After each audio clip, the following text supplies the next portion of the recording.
Previously on the World War I conspiracy. With Wilson in office and Colonel House directing his actions, Morgan and his conspirators got their wish. But his propaganda for re-election was, he kept us out of war. Here was a man, vote for Wilson, he kept us out of war. And it was for the right of Americans to go into the war zone on such vessels that we finally went to war. All along the Western Front, the Allies rejoiced. The Yanks were coming.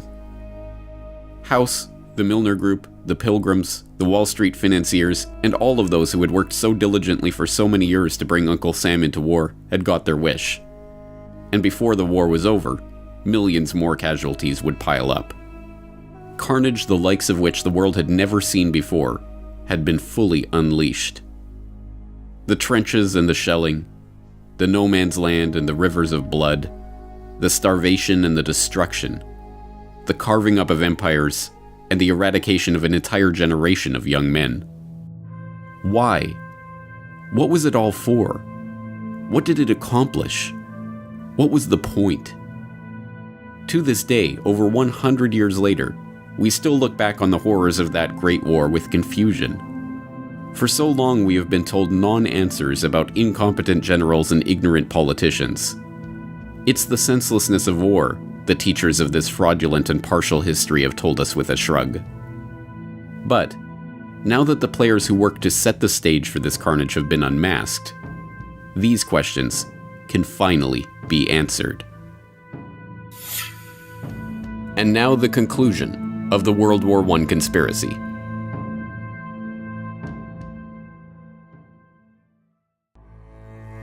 Part 3. A New World Order.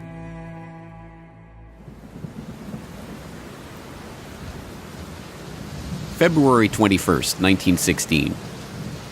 A week of rain, wind, and heavy fog along the Western Front finally breaks, and for a moment there is silence in the hills north of Verdun. That silence is broken at 7:15 a.m. when the Germans launch an artillery barrage heralding the start of the largest battle the world had ever seen. Thousands of projectiles are flying in all directions, some whistling, others howling, others moaning low, and all uniting in one infernal roar. From time to time, an aerial torpedo passes, making a noise like a gigantic motor car. With a tremendous thud, a giant shell bursts quite close to our observation post, breaking the telephone wire and interrupting all communication with our batteries. A man gets out at once for repairs, crawling along on his stomach through all this place of bursting mines and shells. It seems quite impossible that he should escape in the rain of shell, which exceeds anything imaginable. There has never been such a bombardment in war. Our man seems to be enveloped in explosions, and shelters himself from time to time in the shell craters which honeycomb the ground. Finally, he reaches a less stormy spot, mends his wires, and then, as it would be madness to try to return, settles down in a big crater and waits for the storm to pass. Beyond, in the valley, dark masses are moving over the snow-covered ground. It is the German infantry advancing in packed formation along the valley of the attack. They look like a big gray carpet being unrolled over the country. We telephone through to the batteries, and the ball begins. The sight is hellish. In the distance, in the valley, and upon the slopes, regiments spread out, and as they deploy, fresh troops come pouring in. There's a whistle over our heads. It is our first shell. It falls right in the middle of the enemy infantry. We telephone through, telling our batteries of their hit, and a deluge of heavy shells is poured on the enemy. Their position becomes critical. Through glasses, we can see men maddened, men covered with earth and blood, falling one upon the other. When the first wave of the assault is decimated, the ground is dotted with heaps of corpses. But the second wave is already pressing on.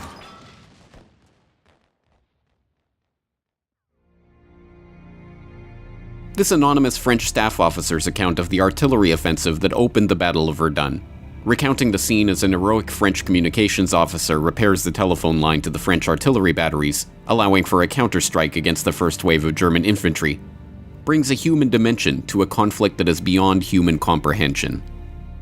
The opening salvo of that artillery barrage alone, involving 1,400 guns of all sizes, dropped a staggering 2.5 million shells on a 10-kilometer front near Verdun in northeastern France over 5 days of nearly uninterrupted carnage, turning an otherwise sleepy countryside into an apocalyptic nightmare of shell holes, craters, torn-out trees, and ruined villages. By the time the battle finished 10 months later, 1 million casualties lay in its wake. 1 million stories of routine bravery like that of the French communications officer. And Verdun was far from the only sign that the stately, sanitized version of 19th century warfare was a thing of the past. Similar carnage played out at the Somme, and Gallipoli, and Vimy Ridge, and Galicia, and 100 other battlefields. Time and again, the generals threw their men into meat grinders, and time and again, the dead bodies lay strewn on the other side of that slaughter. But how did such bloodshed happen? For what purpose? What did the First World War mean? The simplest explanation is that the mechanization of 20th century armies had changed the logic of warfare itself. In this reading of history, the horrors of World War I were the result of the logic dictated by the technology with which it was fought. It was the logic of the siege guns that bombarded the enemy from over 100 kilometers away. It was the logic of the poison gas, spearheaded by Bayer and their School for Chemical Warfare in Leverkusen. It was the logic of the tank, the airplane, the machine gun, and all of the other mechanized implements of destruction that made mass slaughter a mundane fact of warfare. But this is only a partial answer. More than just technology was at play in this Great War, and military strategy and million-casualty battles were not the only ways that World War I had changed the world forever. Like that unimaginable artillery assault at Verdun, the First World War tore apart all the verities of the old world, leaving a smoldering wasteland in its wake. A wasteland that could be reshaped into a new world order. For the would-be engineers of society, war, with all of its attendant horrors, was the easiest way to demolish the old traditions and beliefs that lay between them and their goals. This was recognized early on by Cecil Rhodes and his original clique of co-conspirators. As we have seen, it was less than 1 decade after the founding of Cecil Rhodes' society to achieve the peace of the world that vision was amended to include war in South Africa, and then amended again to include embroiling the British Empire in a world war. Many others became willing participants in that conspiracy because they too could profit from the destruction and the bloodshed.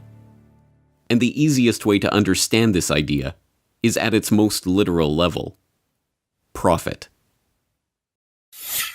War is a racket. It always has been. It is possibly the oldest, easily the most profitable, surely the most vicious. It is the only one international in scope. It is the only one in which the profits are reckoned in dollars and the losses in lives. A racket is best described, I believe, as something that is not what it seems to be to the majority of the people. Only a small inside group knows what it is about. It is conducted for the benefit of the very few at the expense of the very many. Out of war, a few people make huge fortunes. In the World War, a mere handful garnered the profits of the conflict. At least 21,000 new millionaires and billionaires were made in the United States during the World War. That many admitted their huge blood gains on their income tax returns. How many other war millionaires falsified their tax returns? No one knows. How many of these war millionaires shouldered a rifle? How many of them dug a trench? How many of them knew what it meant to go hungry in a rat-infested dugout? How many of them spent sleepless, frightened nights ducking shells and shrapnel and machine gun bullets? How many of them parried a bayonet thrust or an enemy? How many of them were wounded, were killed in battle? As the most decorated Marine in the history of the United States at the time of his death, Smedley Butler knew of what he spoke. Having seen the minting of those tens of thousands of new millionaires and billionaires out of the blood of his fellow soldiers, his famous rallying cry, "War is a racket," has resonated with the public since he first began, in his own memorable words, trying to educate the soldiers out of the sucker class. Indeed, the war profiteering on Wall Street started even before America joined the war. Although, As JP Morgan partner Thomas Lamont noted, at the outbreak of the war in Europe, American citizens were urged to remain neutral in action, in word, and even in thought. Our firm had never for one moment been neutral. We didn't know how to be. From the very start, we did everything we could to contribute to the cause of the Allies. Whatever the personal allegiances that may have motivated the bank's directors, this was a policy that was to yield dividends for the Morgan Bank that even the greediest of bankers could scarcely have dreamed of before the war began. John Pierpont Morgan himself died in 1913, before the passage of the Federal Reserve Act he had stewarded into existence, and before the outbreak of war in Europe. But the House of Morgan stood strong, with the Morgan Bank under the helm of his son, John Pierpont Morgan Jr., maintaining its position as preeminent financier in America. The young Morgan moved quickly to leverage his family's connections with the London banking community, and the Morgan Bank signed its first commercial agreement with the British Army Council in January 1915, just 4 months into the war. That initial contract, a $12 million purchase of horses for the British war effort to be brokered in the US by the House of Morgan, was only the beginning. By the end of the war, the Morgan Bank had brokered $3 billion in transactions for the British military, equal to almost half of all American supplies sold to the Allies in the entire war. Similar arrangements with the French, Russian, Italian, and Canadian governments saw the bank broker billions more in supplies for the Allied war effort. But this game of war financing was not without its risks. If the Allied powers were to lose the war, the Morgan Bank and the other major Wall Street banks would lose the interest on all of the credit they had extended to them. By 1917, the situation was dire. The British government's overdraft with Morgan stood at over $400 million, and it was not clear that they would even win the war, let alone be in a position to repay all their debts when the fighting was over. In April 1917, just 8 days after the US declared war on Germany, Congress passed the War Loan Act extending $1 billion in credit to the Allies. The first payment of $200 million went to the British, and the entire amount was immediately handed over to Morgan as partial payment on their debt to the bank. When, a few days later, $100 million was parceled out to the French government, it too was promptly returned to the Morgan coffers. But the debts continued to mount, and throughout 1917 and 1918, the US Treasury, aided by the Pilgrim Society member and avowed Anglophile Benjamin Strong, president of the newly created Federal Reserve, quietly paid off the Allied powers' war debts to JP Morgan. What I think is interesting is also the bankers' viewpoint here. America was so deeply involved in that war, financing. There was so much money which could only really be repaid as long as Britain and France won. That had they lost, the loss on the American financial, the stock exchange, the stock market, Wall Street, your great industrial giants would have been horrendous. So America was deeply involved, not the people, as is ever the case, not the ordinary citizen who cares, but the financial establishment who had, if you like, treated the entire thing as they might a casino and put all the money on one end of the board, and it had to come good for them. So all of this is going on. I mean, I personally feel that the American people don't realize just how far duped they were by your Carnegies, your JP Morgans, your great bankers, your Rockefellers, by the multi-millionaires who emerged from that war because they were the ones who made the profits, not those who lost their sons, lost their grandsons, whose lives were ruined forever by war. After America officially entered the war, the good times for the Wall Street bankers got even better. Bernard Baruch, the powerful financier who personally led Woodrow Wilson into Democratic Party headquarters in New York like a poodle on a string to receive his marching orders during the 1912 election, was appointed to head the newly created War Industries Board. With war hysteria at its height, Baruch and the fellow Wall Street financiers and industrialists who populated the board were given unprecedented powers over manufacture and production throughout the American economy, including the ability to set quotas, fix prices, standardize products, and, as a subsequent congressional investigation showed, pad costs so that the true size of the fortunes that the war profiteers extracted from the blood of the dead soldiers were hidden from the public. Spending government funds at an annual rate of $10 billion, the board minted many new millionaires in the American economy. Millionaires who, like Samuel Prescott Bush of the infamous Bush family, happened to sit on the War Industries Board. Bernard Baruch himself was said to have personally profited from his position as head of the War Industries Board to the tune of $200 million. The extent of government intervention in the economy would have been unthinkable just a few years before. The National War Labor Board was set up to mediate labor disputes. The Food and Fuel Control Act was passed to give the government control over the distribution and sale of food and fuel. The Army Appropriations Act of 1916 set up the Council of National Defense, populated by Baruch and other prominent financiers and industrialists, who oversaw private sector coordination with the government in transportation, industrial and farm production, financial support for the war, and public morale. In his memoirs at the end of his life, Bernard Baruch openly gloated, "The experience had a great influence upon the thinking of business and government. WIB had demonstrated the effectiveness of industrial cooperation and the advantage of government planning and direction.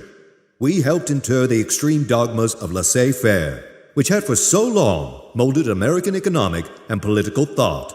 Our experience taught that government direction of the economy need not be inefficient or undemocratic, and suggested that in time of danger, it was imperative." But it was not merely to line the pockets of the well-connected that the war was fought. More fundamentally, it was a chance to change the very consciousness of an entire generation of young men and women.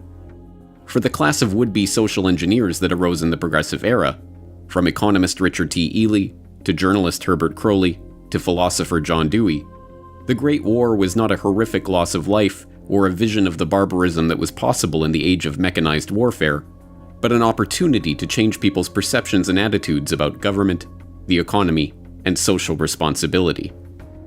Dewey, for example, wrote of the social possibilities of war. In every warring country, there has been the same demand that in the time of great national stress, production for profit be subordinated to production for use. Legal possession and individual property rights have had to give way before social requirements. The old conception of the absoluteness of private property has received the world over a blow from which it will never wholly recover.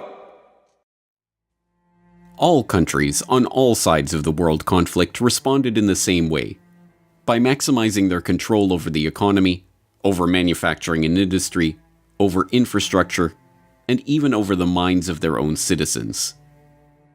Germany had its Kriegssozialismus, or war socialism, which placed control of the entire German nation, including its economy, its newspapers, and, through conscription, its people, under the strict control of the army. In Russia, the Bolsheviks used this German war socialism as a basis for their organization of the nascent Soviet Union. In Canada, the government rushed to nationalize railways, outlaw alcohol, institute official censorship of newspapers, levy conscription, and, infamously, introduce a personal income tax as a temporary wartime measure that continues to this day. The British government soon recognized that control of the economy was not enough. The war at home meant control of information itself. At the outbreak of war, they set up the War Propaganda Bureau at Wellington House. The Bureau's initial purpose was to persuade America to enter the war, but that mandate soon expanded to shape and mold public opinion in favor of the war effort and of the government itself. On September 2, 1914, the head of the War Propaganda Bureau invited 25 of Britain's most influential authors to a top-secret meeting. Among those present at the meeting, G.K. Chesterton, Ford Madox Ford, Thomas Hardy, Rudyard Kipling, Arthur Conan Doyle, Arnold Bennett, and H.G. Wells. Not revealed until decades after the war ended, many of those present agreed to write propaganda material promoting the government's position on the war, which the government would get commercial printing houses, including Oxford University Press, to publish as seemingly independent works. Under the secret agreement, Arthur Conan Doyle wrote To Arms, John Masefield wrote Gallipoli and The Old Front Line, Mary Humphrey Ward wrote England's Effort and Towards the Goal, Rudyard Kipling wrote The New Army in Training, G.K. Chesterton wrote The Barbarism of Berlin. In total, the Bureau published over 1,160 propaganda pamphlets over the course of the war. Hilaire Belloc later rationalized his work in service of the government. It is sometimes necessary to lie damnably in the interests of the nation. War correspondent William Beach Thomas was not so successful in the battle against his own conscience. I was thoroughly and deeply ashamed of what I'd written for the good reason that it was untrue. The vulgarity of enormous headlines and the enormity of one's own name did not lessen the shame. But the Bureau's efforts were not confined to the literary world. Film, visual art, recruitment posters, no medium for swaying the hearts and minds of the public was overlooked. By 1918, the government's efforts to shape perception of the war, now officially centralized under a Minister of Information, Lord Beaverbrook, was the most finely tuned purveyor of propaganda the world had yet seen. Even foreign propaganda, like the infamous Uncle Sam that went beyond a recruitment poster to become a staple of American government iconography, was based on a British propaganda poster featuring Lord Kitchener. Control of the economy. Control of populations. Control of territory. Control of information. World War I was a boon for all of those who wanted to consolidate control of the many in the hands of the few. This was the vision that united all those participants in the conspiracies that led to the war itself. Beyond Cecil Rhodes and his secret society, there was a broader vision of global control for the would-be rulers of society who were seeking what tyrants had lusted after since the dawn of civilization: control of the world. World War I was merely the first salvo in this clique's attempts to create not a reordering of this society or that economy, but a new world order.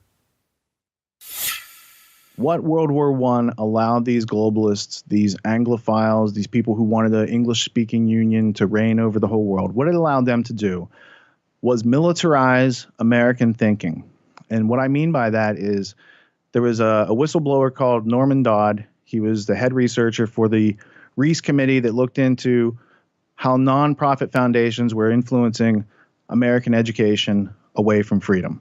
And what they found was the Carnegie Institute for International Peace was seeking to understand how to make America a wartime economy, how to take the state apparatus over, how to change the education to get people to continually consume, how to have arms production ramp up. And then once this happened in World War I, if you look at what happened in the 1920s, you've got people like Major General Smedley Butler, who is using the U.S. military to advance corporate interests in Central and South America and doing some very caustic things to the indigenous people, insofar as these were not American policies really before the Spanish-American War in 1898, meaning that going and taking foreign military action was not part of the diplomatic strategy of America prior to our engagement with the British Empire in the late 1800s and as it ramped up after Cecil Rhodes' death.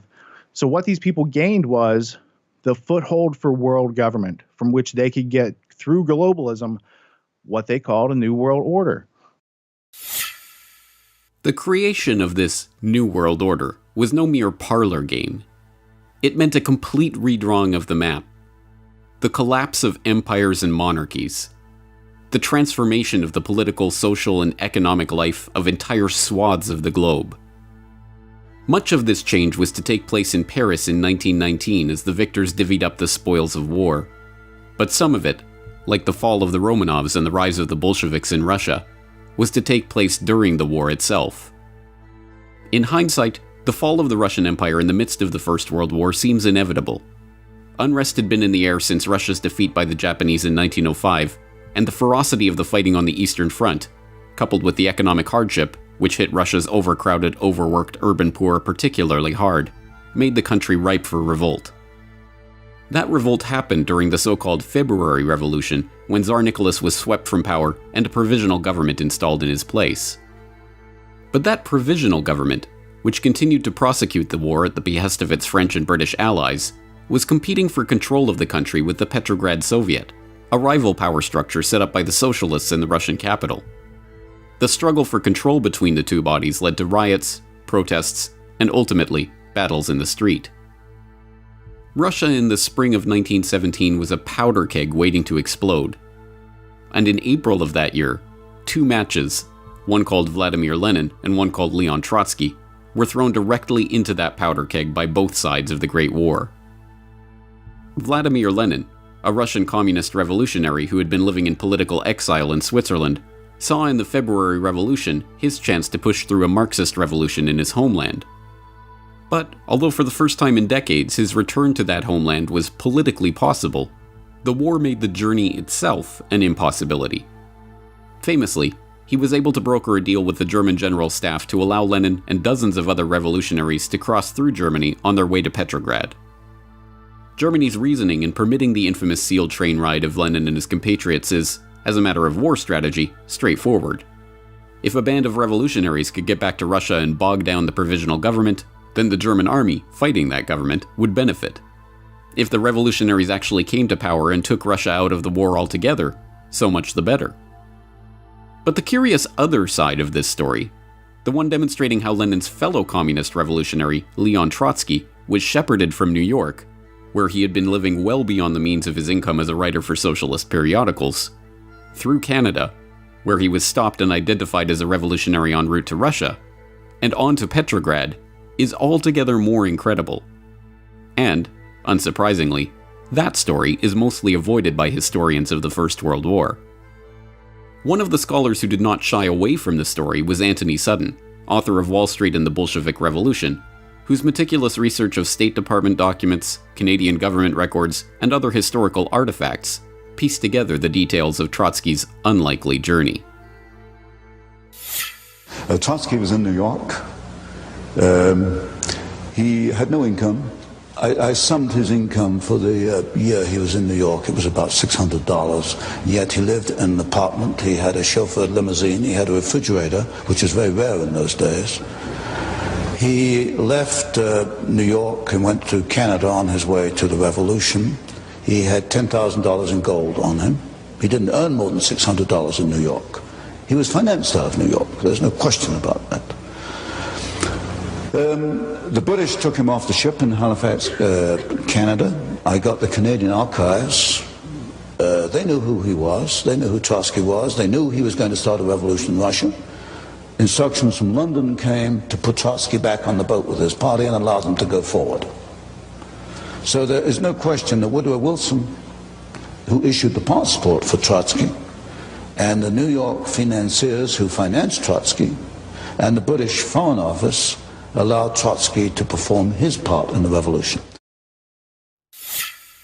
After succeeding in pushing through the Bolshevik Revolution in November of 1917, one of Trotsky's first acts in his new position as People's Commissar for Foreign Affairs was to publish the secret treaties and understandings that Russia had signed with France and Britain. These documents revealed the secret negotiations in which the Entente powers had agreed to carve up the colonial world after the war. The stash of documents included agreements on the partition of Asiatic Turkey, creating the modern Middle East out of the remnants of the Ottoman Empire, the treaty with Italy, promising conquered territory to the Italian government in exchange for their military aid in the campaign against Austria-Hungary, a treaty redrawing the frontiers of Germany, promising France its long-held wish of reacquiring Alsace-Lorraine and recognizing Russia's complete liberty in establishing her western frontiers, diplomatic documents relating to Japan's own territorial aspirations, and a host of other treaties, agreements, and negotiations.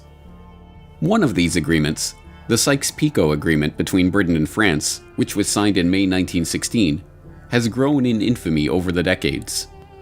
The agreement divided modern-day Turkey, Jordan, Iraq, Syria, and Lebanon among the Triple Entente, and although the revelation of the agreement caused much embarrassment for the British and the French and forced them to publicly back away from the Sykes-Picot map, served as the basis for some of the arbitrary lines on the map of the modern-day Middle East, including the border between Syria and Iraq.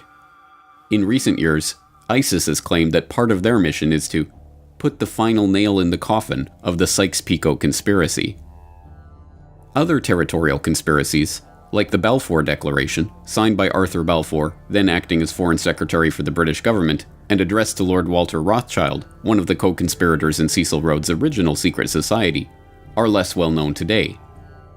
The Balfour Declaration also played an important role in shaping the modern world by announcing British support for the establishment of a Jewish homeland in Palestine, which was not under British mandate at the time. Even less well known is that the document did not originate from Balfour, but from Lord Rothschild himself, and was sent to fellow Round Table conspirator Alfred Milner for revision before being delivered.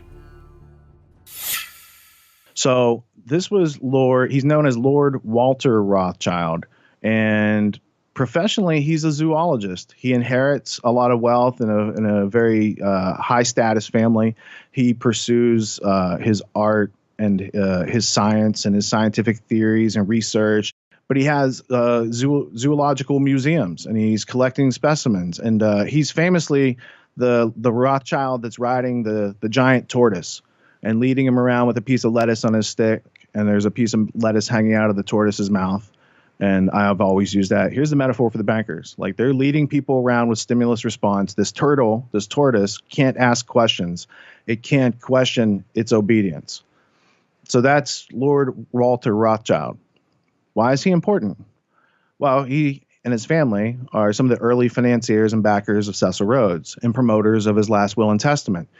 And in the question of America being brought back into the British Empire, there are newspaper articles. There's one in 1902 where Lord Rothschild is saying, this would be a good thing to have America back in the British Empire. He's also the Lord Rothschild to whom the Balfour Declaration is addressed.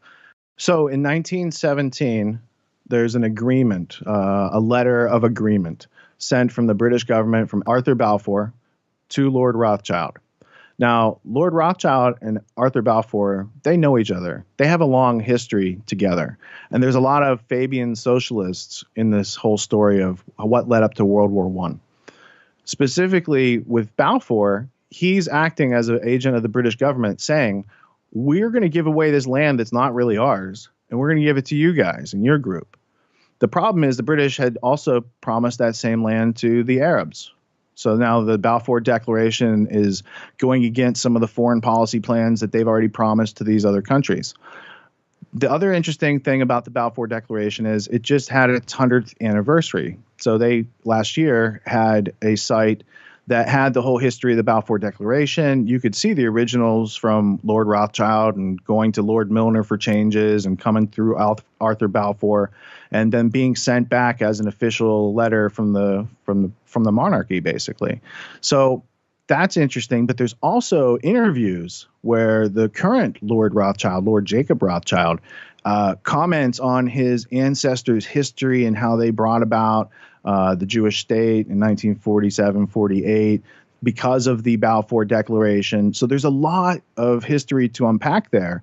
But most people, again, they're not aware of the document, let alone the very interesting history behind it, let alone what that really means in the bigger story. Over 2 decades after Cecil Rhodes launched the secret society that would engineer this so-called Great War, the likes of Alfred Milner and Walter Rothschild were still at it, conspiring to use the war they had brought about to further their own geopolitical agenda. But by the time of the armistice in November 1918, that group of conspirators had greatly expanded, and the scale of their agenda had grown along with it.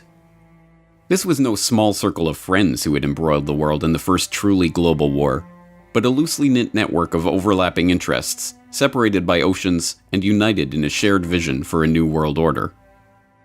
Milner, Rothschild, Gray, Wilson, House, Morgan, Baruch, and literally scores of others had each had their part to play in this story. Some were witting conspirators, others merely seeking to maximize the opportunities that war afforded them to reach their own political and financial ends. But to the extent that those behind the World War I conspiracy shared a vision, it was the same desire that had motivated men throughout history: the chance to reshape the world in their own image. Just tell us all over again why. Why? Just You tell won't it find again. this in the textbooks. Why is to bring about, I suspect, a plan to control world society in which you and I won't find the freedoms to believe and think and do as we believe. And war is an instrument of massive change. We know that. It is an instrument of massive change, in particular for those who are defeated. In a war where everyone is defeated, then it's simply an element of massive change. And that's a very deep, thought-provoking concept, that if everyone loses, or if everyone except us, depending on who the us are, loses, then we are going to be in a position to reconstruct in our image.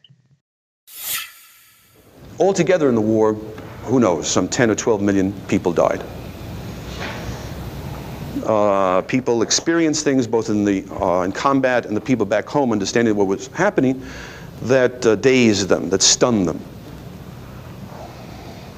You know, it's almost as if for a few generations the peoples of Europe had been increased, sort of like a flock of sheep by their shepherds, okay?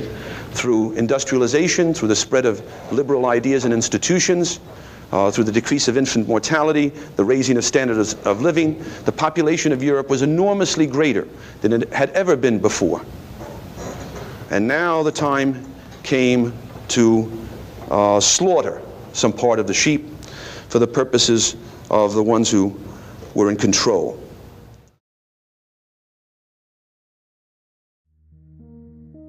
For the ones in control, World War I had been the birth pangs of a new world order. And now, the midwives of this monstrosity slouched towards Paris to take part in its delivery.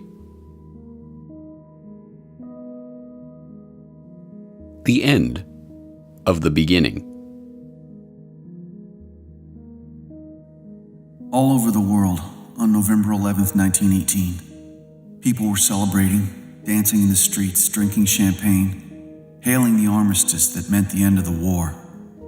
But at the front, there was no celebration. Many soldiers believed the armistice only a temporary measure and that the war would soon go on. As night came, the quietness, unearthly in its penetration, began to eat into their souls. The men sat around log fires, the first they'd ever had at the front. They were trying to reassure themselves that there were no enemy batteries spying on them from the next hill, and no German bombing planes approaching to blast them out of existence. They talked in low tones. They were nervous.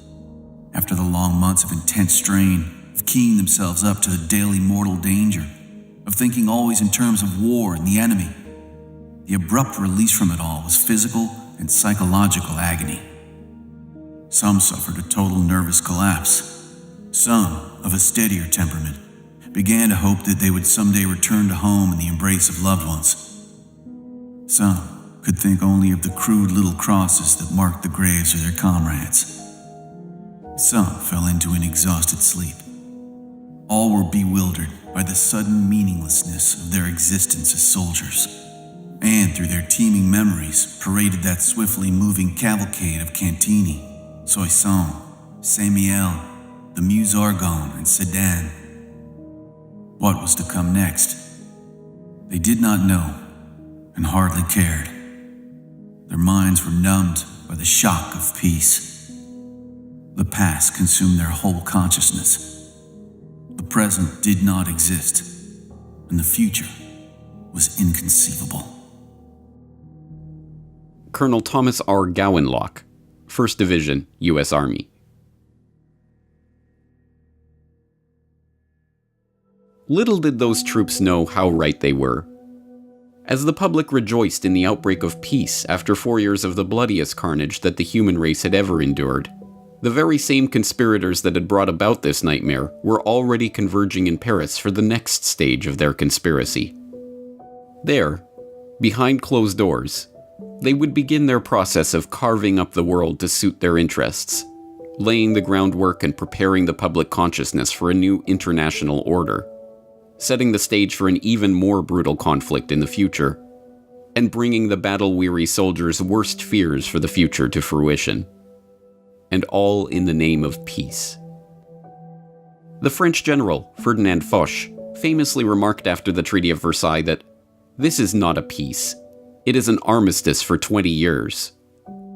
As we now know, his pronouncement was precisely accurate. The armistice on November 11, 1918 may have marked the end of the war, but it was not the end of the story. It was not even the beginning of the end. It was, at best, the end of the beginning.